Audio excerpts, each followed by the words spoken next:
किसान शिक्षण प्रसारक मंडल उदगीर द्वारा संचालित महात्मा फुले महाविद्यालय अहमदपुर के हिंदी विभाग में मैं डॉक्टर पांडुरंग चिलगर एक सहायक प्राध्यापक के रूप में सेवारत हूँ। सबसे पहले बीए तृतीय वर्ष के ऐच्छिक हिंदी के सभी छात्रों का और हिंदी प्रेमी सभी विद्वज्जनों का सहर्ष स्वागत करता हूँ। मित्रों, बीए तृतीय वर्ष ऐच्छिक हिंदी का पंचम सत्र का 10वां प्रश्न पत्र हिंदी भाषा, इसको लेकर यूट्यूब चैनल द्वारा मैं आपके सम्मुख निरंतर उपस्थित रहा हूँ। पाठ्यक्रम के ऊपर मेरा जो विवेचन है वो विवेचन विषयानुकूल बनाते हुए आपके सम्मुख रखने का मैंने जो प्रयास किया है, जिसका लाभ आप लोगों ने लिया, इसलिए आपके प्रति धन्यवाद भी ज्ञापित करता हूँ। मित्रों, पिछली कड़ी में हिंदी भाषा के विविध रूप, इसको लेकर मैंने जो चर्चा की, जिसमें पहला जो प्रकार है हिंदी भाषा के भाषा रूप का, वह प्रयोजनमूलक हिंदी। प्रयोजनमूलक हिंदी किसे कहा जाता है? प्रयोजनमूलक भाषा किसे कहा जाता है? भाषा के मुख्य प्रकार कितने हैं? प्रयोजनमूलक हिंदी का संक्षेप में मैंने उद्देश्य भी आपके सम्मुख रखने का प्रयास किया। अब हम इस कड़ी के अंतर्गत प्रयोजनमूलक हिंदी के स्वरूप को देखेंगे। मित्रों, हिंदी भारत की राष्ट्रभाषा है। इसके बोलने व समझने वालों की संख्या के अनुसार विश्व में ये तीसरे क्रम की भाषा मानी जाती है। यानी कि हिंदी एक राष्ट्रीय भाषा ही नहीं, एक क्षत्रिय भाषा ही नहीं, एक साहित्यिक भाषा ही नहीं, एक सामाजिक भाषा ही नहीं, एक मातृभाषा ही नहीं, बल्कि आज हिंदी एक विश्व भाषा है, अंतर्राष्ट्रीय भाषा है। अतः स्वाभाविक ही है कि विश्व की चुनिंदा भाषाओं में से एक महत्वपूर्ण भाषा और भारत की अभिज्ञात राष्ट्रभाषा होने के कारण देश के प्रशासनिक कार्यों में हिंदी का व्यापक प्रयोग हो रहा है। राष्ट्रीयता की दृष्टि से यह आसार उपकारक है। प्रयोजनमूलक हिंदी हिंदी के भाषिक अध्ययन का ही एक और नाम है, एक और रूप है। एक समय था जबकि सरकारी, अर्ध सरकारी या सामान्यतः कार्यालय पत्राचार के लिए अंग्रेजी भाषा का बड़ी मात्रा में प्रयोग किया जाता था, लेकिन आज एक सक्षम कार्यालयीन भाषा के रूप में हिंदी उभर कर सामने आ रही है। अंग्रेजी की उक्त महानता आज सत्य से टूटी चेतना की तरह बेकार सिद्ध हो रही है, क्योंकि हिंदी में अत्यंत बढ़िया, स्तरीय और प्रभावक्षम पत्राचार संभव हुआ है। अतः जो लोग हिंदी को अविकसित भाषा कहते थे, कभी खिचड़ी तो कभी क्लिष्ट भाषा कहते थे, या अंग्रेजी की तुलना में हिंदी को नीचा दिखाने की मूर्खता करते थे, उन्हें तक लगने लगा है कि हिंदी वाकई संसार की एक महान भाषा है। हर एक की दृष्टि से हिंदी भाषा एक परिपूर्ण और संपन्न भाषा है। राजभाषा के अतिरिक्त अन्य नए नए व्यवहार क्षेत्रों में हिंदी का प्रचार प्रसार दिन ब दिन बढ़ता हुआ दिखाई दे रहा है। आज मानवीय जीवन के विभिन्न क्षेत्रों में जिन जिन क्षेत्रों का मनुष्य केंद्र बिंदु है, उन सभी क्षेत्रों में हिंदी भाषा का प्रयोग एक माध्यम भाषा के रूप में हो रहा है, क्योंकि भाषा के बिना मनुष्य का विकास असंभव है। भाषा के बिना मनुष्य अपने विकास की कल्पना भी नहीं कर सकता। भाषा के बिना मनुष्य अपने जीवन के प्रयोजनों की पूर्ति भी नहीं करा सकता। इसलिए भाषा ये मनुष्य के लिए नितांत आवश्यक वस्तु है। मित्रों, वो उसका सामाजिक पक्ष भले ही है, लेकिन उसका वह आंगिक पक्ष बन चुका है। भाषा से मनुष्य को और मनुष्य से भाषा को कतई हम अलग नहीं कर सकते।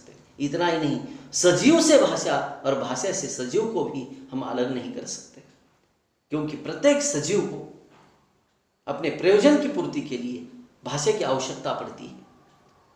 और इस रूप में देखा जाए तो आज हिंदी अत्यंत सक्षम, समृद्ध और अन्य भाषा की पर्याय बनकर मनुष्य के प्रयोजन की पूर्ति के लिए उपयोग में लाई जाने वाली एक माध्यम भाषा बन चुकी है। मित्रों, जैसे कि रेलवे प्लेटफॉर्म, मंदिर हो, धार्मिक संस्थान हो, औद्योगिक क्षेत्र हो, बैंक हो, विभिन्न कार्यालय हो, विभिन्न प्रतिष्ठान हो, वहां पर भले हमारी मातृभाषा कौन सी है इससे कोई फर्क नहीं पड़ता, लेकिन वहां पर हम भारतीय होने के नाते एक संचार भाषा का, एक संपर्क भाषा का प्रयोग करते हैं। वो संपर्क भाषा कौन सी है? तो वो हिंदी है मित्रों। सहज हमारे जीवन के प्रयोजन की पूर्ति जिस भाषा से होगी, उस भाषा का प्रयोग प्रत्येक भाषिक प्रयोक्ता करता है।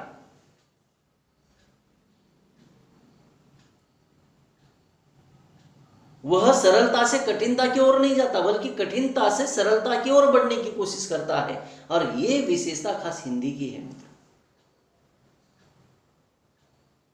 यानी विज्ञान, तकनीकी, शिक्षा, कानून व्यवस्था, उच्च स्तरीय व्यवहार, उच्च स्तरीय शिक्षा, व्यापार, विज्ञान, तकनीकी, अब सब कुछ हिंदी भाषा में संभव है। व्यापारी और व्यवसायियों के लिए तो यह भाषा अत्यंत सुविधाजनक है। भारतीय व्यापारी आज हिंदी की उपेक्षा नहीं कर सकते, क्योंकि उनको व्यापार की बढ़ोतरी करनी है। क्योंकि ग्राहकों तक अपने विचार पहुंचाने के लिए, ग्राहकों तक अपनी वस्तु पहुंचाने के लिए, उनको आकर्षित करने के लिए हिंदी भाषा का प्रयोग किया जाता है। अब देखिए कि विज्ञापन कितने मधुर सुमधुर वाणी में ध्वनित तो होते हैं, ताकि उन विज्ञापनों को देखकर या उनकी भाषा को सुनकर उपभोक्ता वर्ग उस वस्तु के प्रति आकर्षित हो। विज्ञापन एक प्रकार का चमत्कार है मित्रों, जादुई चमत्कार है। चुंबकीय गुण विज्ञापनों के अंतर्गत होते हैं विज्ञापन की भाषा में, जिस कारण उपभोक्ता उसकी ओर सहज आकर्षित होता है। व्यवहार के अलग अलग क्षेत्रों में अलग अलग प्रयोजनों से हिंदी का प्रयोग किया जाता है। बैंकों में हिंदी के प्रयोग का प्रयोजन अलग है, तो सरकारी कार्यालयों में हिंदी के प्रयोग का प्रयोजन अलग है। हिंदी के इस स्वरूप को ही प्रयोजन मूलक हिंदी कहा जाता है।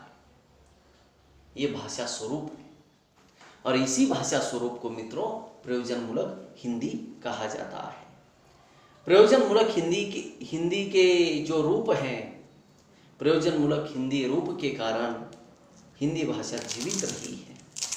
आज तक साहित्यिक हिंदी का ही अध्ययन किया जाता था, लेकिन मित्रों साहित्यिक भाषा किसी भी भाषा को स्थित्यात्मक बनाती है, और प्रयोजन मूलक भाषा उसको गत्यात्मक बनाती है, गति प्रदान करती है। भाषा के अंदर यदि जीवंतता रखनी है, भाषा के अंदर यदि सजीवता देखनी है, भाषा को और अधिक गति से आगे बढ़ाना है, तो उसके अंदर गत्यात्मकता आवश्यक है, गति आवश्यक है।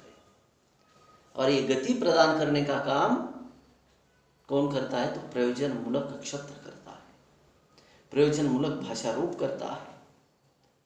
साहित्यिक भाषा को स्थित्यात्मकता प्रदान करती है, स्थिरता देती है।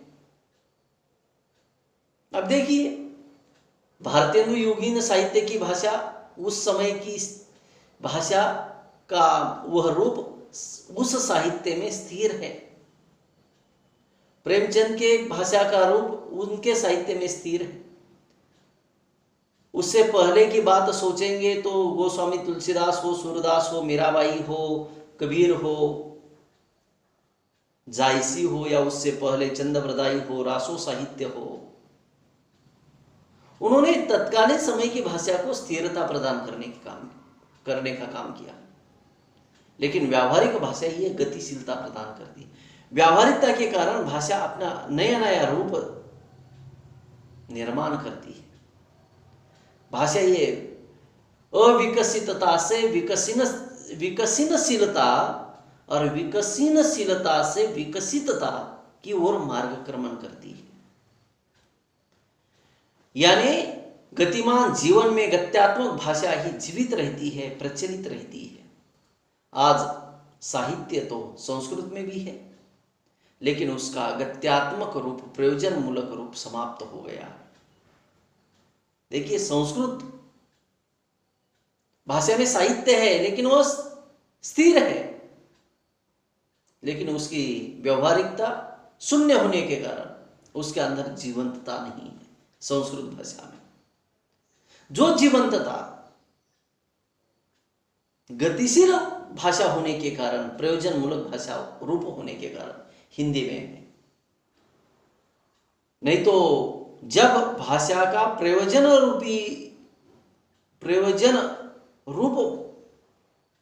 स्थिर हो जाएगा, भाषा व्यवहार शून्य बन जाएगी, तब उस भाषा को मृत रूप धारण करने के लिए ज्यादा वक्त नहीं लगता, ज्यादा समय नहीं लगता। भाषा उस नीर के समान है। जल का उपयोग जितना करोगे उतना वह जल शुद्ध रहता है, उसके अंदर जीवंतता होती है। अधिक समय तक उस जल का उपयोग न करने पर वह पानी भी सड़ता है, बदबू छोड़ता है, और एक न एक दिन वह इस्तेमाल करने लायक नहीं रहता। वही स्थिति मित्रों भाषा की है।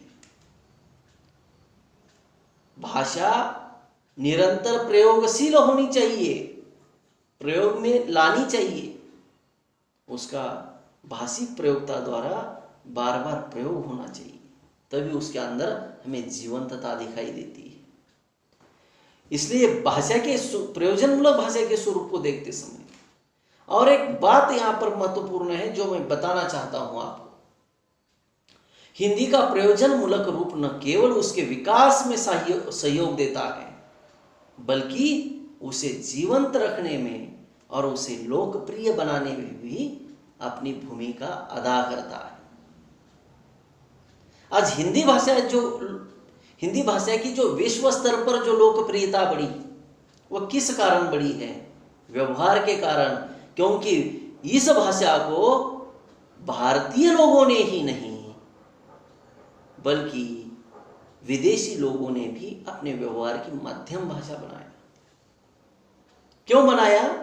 क्योंकि भारत विश्व की बहुत बड़ी बाजार पेट है। विश्व का अधिक से अधिक उपभोक्ता वर्ग भारत में रहता है।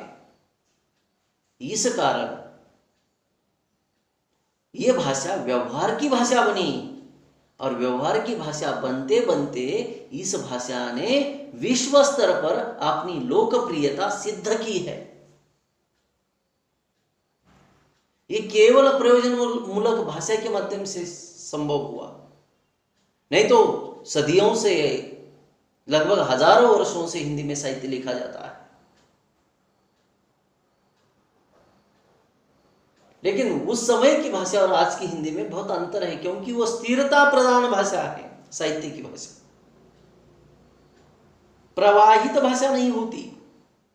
प्रवाहित भाषा व्यवहार भाषा होती है। व्यवहार में प्रयुक्त होने वाली भाषा ही प्रवाहित भाषा होती है।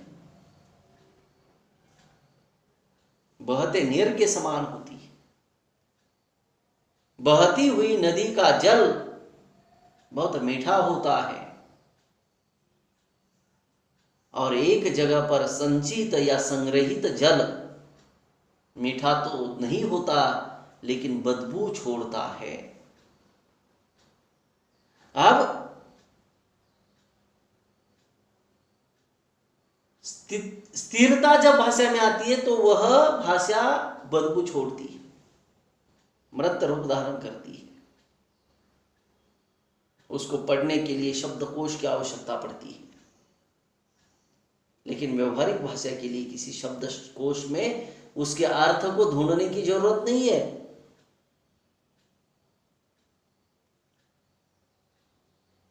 साहित्य को समझने के लिए, अर्थ को ढूंढने के लिए शब्दकोश को निकालना पड़ता है, उसके अंदर शब्दों को ढूंढना पड़ता है।